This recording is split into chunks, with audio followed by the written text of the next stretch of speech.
გამარჯობა, მე ნათია კობერიძე ვარ და ვთ საქართველოს ნიუსის გუნდთან ერთად პოლონეთის საზოგადოებრივი ტელევიზიის საერთაშორისო სამაუწყებლო ცენტრიდან მოგესალმებით. ვახოს ანაიას დაკავების რეალური მოტივები, უკრაინის წარმატება და მობილიზაცია რუსეთში. გიამბობთ დღეს. ვახოს ანაიას დაპატიმრებით დაიწყო დღე პოლიტიკურად მოტივირებული გადაწყვეტილებებისთვის დასანქცირებულმა მოსამართლეს ზვიად ცეკვავამ. ფორმულას მთავარი საინფორმაციო გამოშვების წამყვანს ვახოს ანაიას 14 დღიანი ადმინისტრაციული პატიმრობა შეეფარდა. ცეკვავას გადაწყვეტილების საფუძველი გახდა ეგრეთ წოდებული სკრინვას ქროლვის სააგენტოს ანგარიში, სადაც მოცემულია სანაიას Facebook პოსტი პარლამენტის თავმჯდომარე შალვა პაპუაშვილის და ქართული ოცნების დეპუტატ ვლადიმერ ბოჟაძის შესახებ. სანაია საკუთარ სახლთან აიყვანეს. ეს არ არის ჟურნალისტზე ხელისუფლების ზეწოლის პირველი შემთხვევა. 2025 წლის ოქტომბერში სანაია რუსთაველის გამზირზე საპროტესტო აქციის დროს დააკავეს, ხოლო 2021 წლის თებერვალში ოჯახის თვალწინ მას თავს დაესხა ხელისუფლების მომხრე, რის შედეგადაც ტვინის შერყევა და მრავლობითი დაზიანებები მიიღო. ვახოს ანაია დააკავეს იმ პოსტების გამო, რომლისთვისაც 10 ივლისს უკვე 6000 ლარით იყო დაჯარიმებული.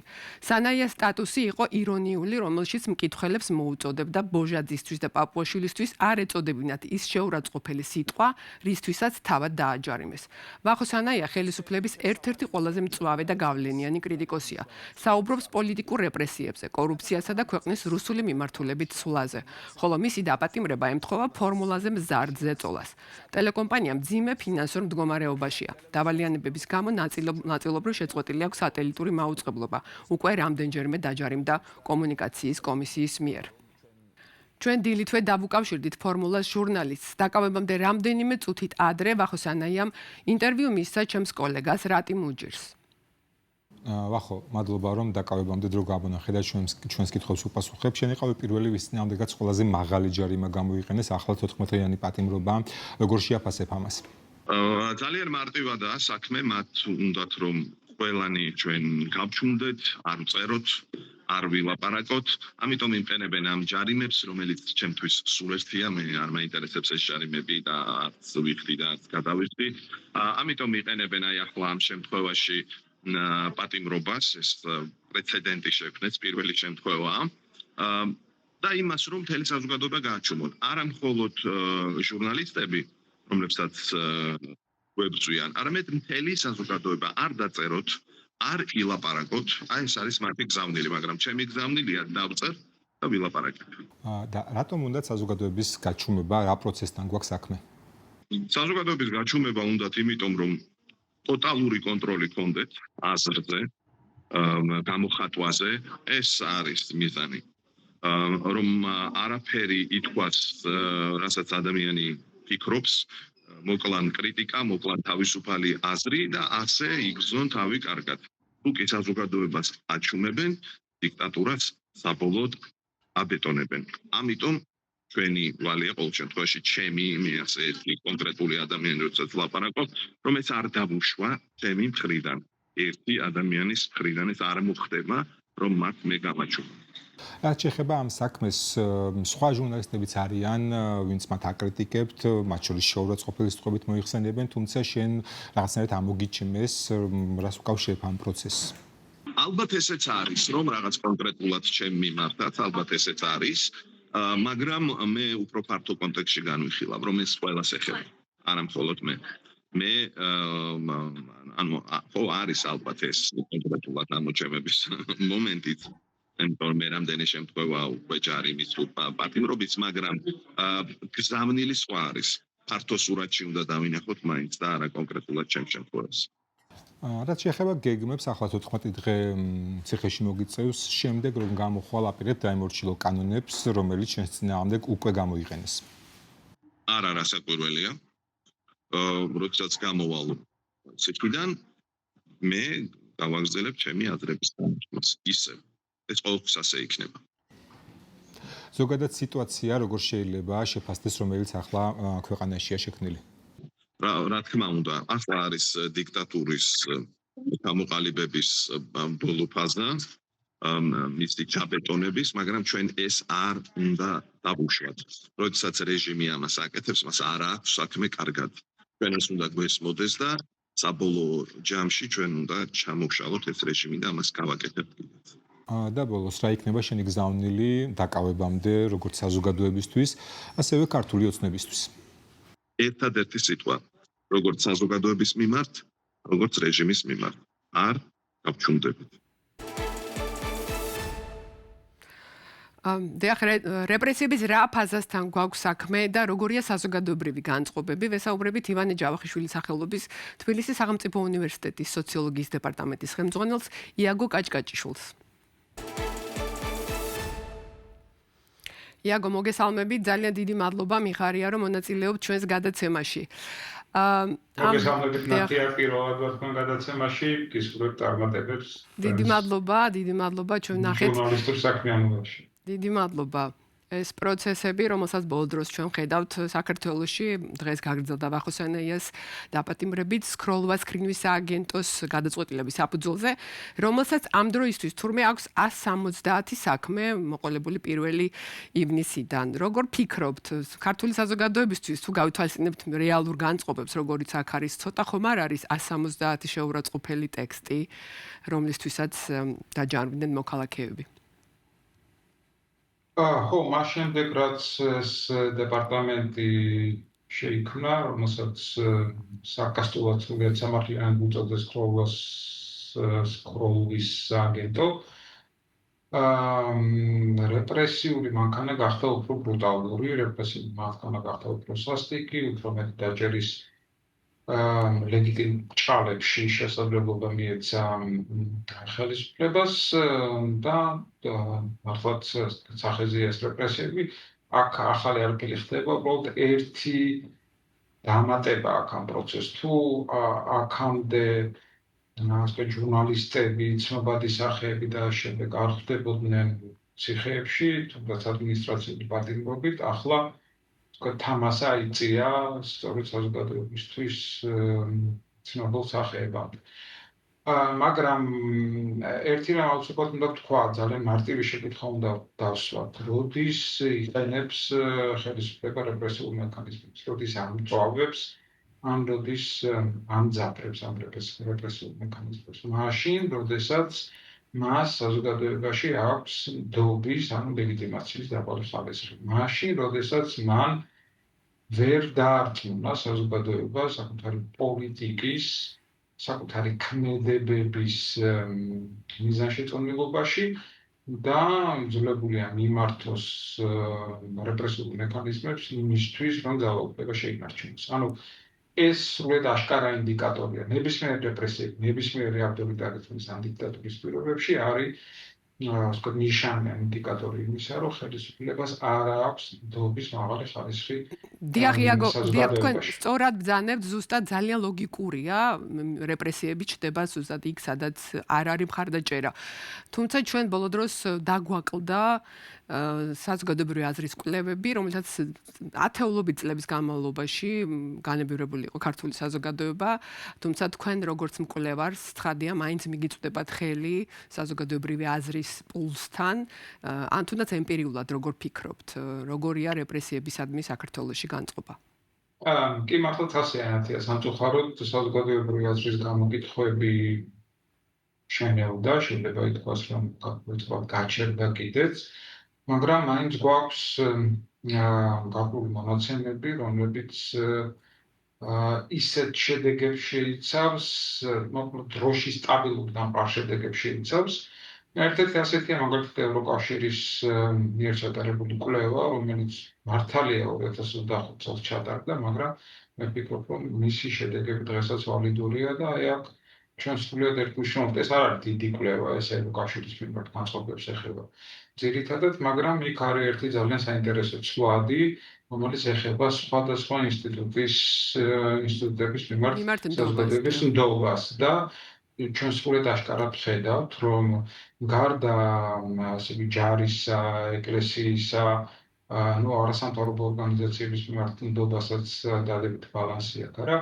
პრაქტიკულად ყველა ინსტიტუცია და განსაკუთრებით ცენტრალური ხელისუფლების ინსტიტუციები, როგორებიცაა მთავრობა, პარლამენტი, პრემიერ-მინისტრი და ასე შემდეგ, ისინი მკაფიო უნდობლობით გამოირჩევენ. აი სწორედ ამაზე ვსაუბრობთ ხო ჩვენ, რომ როდესაც ხელისუფლებას არ აქვს ნდობა, ცენტრალურ ხელისუფლებას არ აქვს ნდობა, ის ძმებულია რეპრესიებს უმეტეს. ოღონდ აქ კიდევ ერთ რამეს უნდა დავუსვა ხაზე გასაუცებად უნდა თქვა, ჩვენ შეგვიძლია გავიზიაროთ ასეთი ფორმულა, რომ ნებისმიერი დიქტატურა იწყება რეპრესიებით, მაგრამ მყარდება, ჩაბეტონდება აღიარება. არა, ჩვენ რეპრესიების სახეზე გვაქვს, მაგრამ არა გვაქვს აღიარების სახეზე. ჩვენ ხედავთ იმასაც, რომ საზოგადოების უმრავლესობა, როგორც ვკითხარით, არ ეთანხმება ხელისუფლებას და ვიდრე ეს ასია, ანუ ვიდრე საზოგადოების უმრავლესობა არ აღიარებს მიმდინარე კურსის, ავტორიტარული კურსის მიღებლობას, ეს ვიდრე ეს მიღებლობა არ გაუჩნდება, ხელისუფლების ავტორიტარიზმი იქნება ყოველთვის მყიფე, იქნება ყოველთვის ლაბილური და არასოდეს იქნება მყარი. ძალიან დიდი მადლობა. ვიმედოვნებ, რომ ასეც იქნება და არასოდეს სოციოლოგიური მონაცემები არ აჩვენებს შეგუებას საქართველოში დიქტატურასთან. ეს იყო ჩვენი სტუმარი, გემშვიდობებით იაგო კაჭკაჭიშვილი, სოციოლოგი პროფესორი. ამ ინტერვიუს სრულ ვერსიას თქვენ ნახავთ ჩვენ სოციალურ ქსელში, Facebook-ზე და YouTube-ზე, რომელიც ასევე გთხოვთ, რომ გამოიწეროთ. ფრონტზე რომ საგრძნობნი წისვლა აქვთ უკრაინელებს, ამას რუსი სამხედრო ბლოგერებიც აღიარებენ. Deep State-ის მონაცემებით კი ბოლო კვირაში რუსეთის მიერ კონტროლირებადი ტერიტორია დონბასში 21 კვადრატული კილომეტრით, ხოლო სამხრეთში 43 კვადრატული კილომეტრით შემცირდა. რთული მდგომარეობაა კრამატორსკ, პოკროვსკის და სლავიანსკის მიმართულებაზე. უკრაინის უპილოტო სისტემების დარტყმების შედეგად რუსული საზღვაო გადამზიდავების რიცხვმა მკვეთრად იკლო შავ და აზოვის ზღვებში. ამასობაში პრეზიდენტმა ზელენსკიმ საზოგადოებრივი უკმაყოფილება განმუხტა და შეიარაღებული ძალების მთავარსარდლად გენერალ-მაიორი ჯარში ავტორიტეტულ და თანამედროვე ტექნოლოგიებზე ორიენტირებული მიხაილო დრაპატი დანიშნა, პარალელურად უკრაინამ რუსეთის უმსხვილესი ონლაინ კომპანიის Wildberries-ის უკვე 4 ლოგისტიკურ ცენტრს დაარტყა.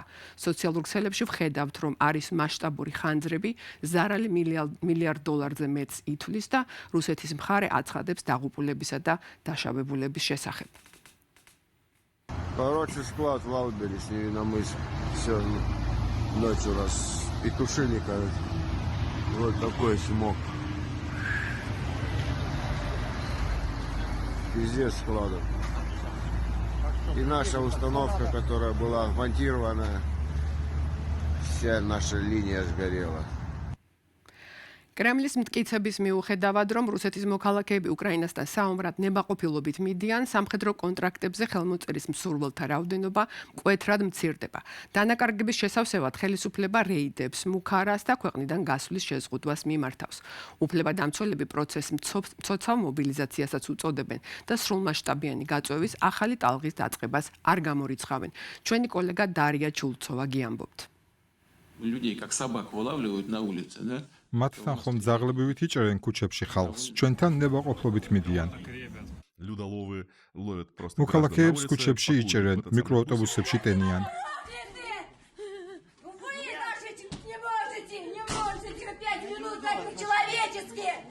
რუსეთის ხელისუფლება და პროპაგანდისტები ამტკიცებენ, რომ კაცები უკრაინის წინააღმდეგ საომრად საკუთარი ნებით მიდიან, თუმცა უფლებადამცველები სულ უფრო მეტ ინფორმაციას იღებენ რეიდებისა და სამხედრო კონტრაქტზე იძულებით ხელმოწერის შემთხვევების შესახებ.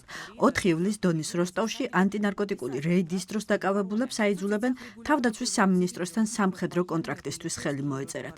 სოციალურ ქსელებში რეგულარულად ვრცელდება ვიდეოები, რომლებშიც სამხედროები, პოლიცია და რუსეთის ეროვნული გვარდიის თანამშრომლები მამაკაცებს ძალის გამოყენებით მიკროავტობუსებში სვამენ. ამჟამად საბიზნესში ძირითადად ისინი ექცევიან, ვინც ასე ვთქვათ პოლიციის წინაშე მოწყვლად მდგომარეობაშია და ვიზზე ზეწოლაც უფრო ადვილია. ესენი არიან ვალების მქონე პირები, ნასამართლეები, პირობით მსჯავრის ქვეშ ყოფები ან ადამიანები, რომლებსაც ნასამართლეობა ჯერ კიდევ არ აქვთ მოხსნილი. დაკავებულების ახლობლების თქმით, მათ ვინ სამხედრო კონტრაქტზე ხელის მოწერაზე უარს ამბობს, ემუქრებიან. ნოვოსიბირსკში სამართალდამცველების სავაჭრო ცენტრსა და ფიტნეს დარბაზში დადიოდნენ და მოქალაქეებს აქტიურად მოუწოდებდნენ თავდაცვის სამინისტროსთან სამხედრო კონტრაქტი გაეფორმებინათ. გამოცემა ვიორსტკა ესაუბრა სახელმწიფო სტრუქტურის თანამშრომელს, რომელიც საკონტრაქტო სამხედრო სამსახურში გაწვევის საკითხებს კურირებს. მისი თქმით, მსგავსი რეიდები შესაძლოა არმიის შევსების ახალი ეტაპისთვის მზადების ნაწილი იყოს. ამ სცენარმა უკვე სახელწოდებაც მიიღო მცოცავი მობილიზაცია. ოქტომბრიდან სამხედროების სასწავლო პოლიგონებზე დაჩქარებული მომზადების პროგრამით 10,000-ობით ადამიანის მიღებას შეძლებენ, რის შემდეგაც მათ ჯგუფებად გადაანაწილებენ მოქმედ სამხედრო ნაწილებში. ცოცავი მობილიზაციის ნიშნები ჯერ კიდევ 2025 წელს გამოჩნდა. 11 სექტემბერს ერთ-ერთმა მამაკაცმა შერემეწევოს აეროპორტში პასპორტ კონტროლი ვერ გაიარა. სამხედრო აღრიცხვის ელექტრონულ რეესტრში მის სახელზე ქვეყნიდან გასვლის აკრძალვა იყო დაფიქსირებული. ეს პირველი ოფიციალურად დადასტურებული მსგავსი შემთხვევა გახდა.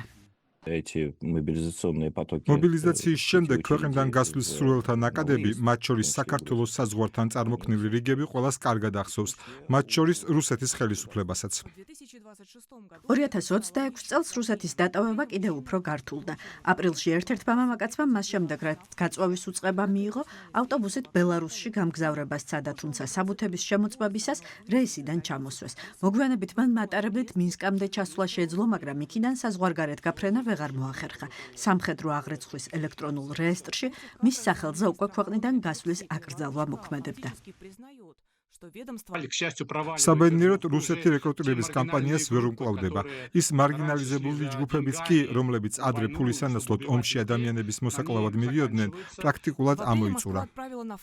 აპრილში მოსკოვმა ფრონტზე 1700-ზე მეტი საკონტრაქტო სამხედრო გაგზავნა. მაისში კი თითქმის 1380. ეს დაახლოებით 1000 ადამიანით ნაკლებია, ვიდრე გასული წლის ანალოგიურ პერიოდში. ასეთ მონაცემებს გამოცემა ვიორსკას მოსკოვის მერიის წყარო აწვდის. მისი თქმით, კლების ტენდენცია კვლავ გრძელდება. სტრატეგიული და საერთაშორისო კვლევების ცენტრის ანალიტიკოსების შეფასებით 2022 წლის თებერვლიდან რუსეთის არმიამ დაღუპულების მძიმედ დაჭრილებისა და უგზო-უკვლოდ დაკარგულების სახით დაახლოებით 1,400,000 სამხედრო მოსამსახურე დაკარგა. И не важно, сколько тебе лет и какого ты пола. სამხედრო ტელეგრამ არხებზე სულ უფრო ხშირად ვრცელდება ვიდეოები, როგორ გადაყავთ დაჭრილი სამხედროების საბრძოლო მოქმედების ზონაში. საბოლოოდ ფრონტზე მაღალი დანაკარგებისა და საკონტრაქტო სამხედროების რეკრუტირების შემცირების ფონზე ახალი მობილიზაციის ნიშნებზე საუბარი უკვე სამხედრო ბლოგერებმაც დაიწყეს. ექსპერტები აღნიშნავენ, რომ სამხედრო კომისარიატები მხოლოდ ბრძანებას ელიან. ვფიქრობ, გარკვეული ფორმის მობილიზაცია იქნება. მას ოფიციალურად არ გამოვაცხადებენ და არც მასობრივი იქნება. სავარაუდოდ ეს იქნება ნაწილობრივი, მაგრამ არაოფიციალური მობილიზაცია. დიდი ალბათობით ცალკეულ რეგიონებში დამატებით დაიწყებენ ადამიანების გაწვევას ფრონტიდან გამოთიშული სამხედროების ჩასანაცვლებლად. მიუხედავად ამისა, სოციოლოგი დმიტრი დუბროვსკი აღნიშნავს, რომ საზოგადოებაში ღია და მასშტაბური პროტესტი სავარაუდოდ არ იქნება. მისი შეფასებით მოსალოდნელია მხოლოდ ჩუმი და მასობრივი საბოტაჟი. ადამიანები დაიწყებენ დაავადებების გამოგონებას, შეეცდებიან გაწვევისგან გათავისუფლების სამართლებრივი საფუძველი მოიპოვონ. სხვა რეგიონებში გადავიდნენ, ანუ ქვეყნის შიგნით უბრალოდ დაიმალონ. ბუნებრივია ამას კორუფციის ზრდაც მოყვება. ივლისის დასაწყისში პუტინის პრესმდივანმა დმიტრი პესკოვმა პირველად უწოდა მიმდინარე კონფლიქტს ომი, ნაცვლად კრემლის მიერ გამოყენებული ტერმინისა სპეციალური სამხედრო ოპერაცია. დამკვირვებელთა ნაწილმა აღნიშნა, რომ ამით ისინი მოსახლეობას შესაძლო ესკალაციისთვის ამზადებენ. დღეს ამით ვასრულებთ. დაელოდეთ პოლონეთის საზოგადოებრივი ტელევიზიის ქართულ პროგრამას ვარშავიდან ყოველდღე, შაბათ-კვირის გარდა. გვჯერა, რომ ევროკავშირი საქართველოს მომავალია. ნახვამდის.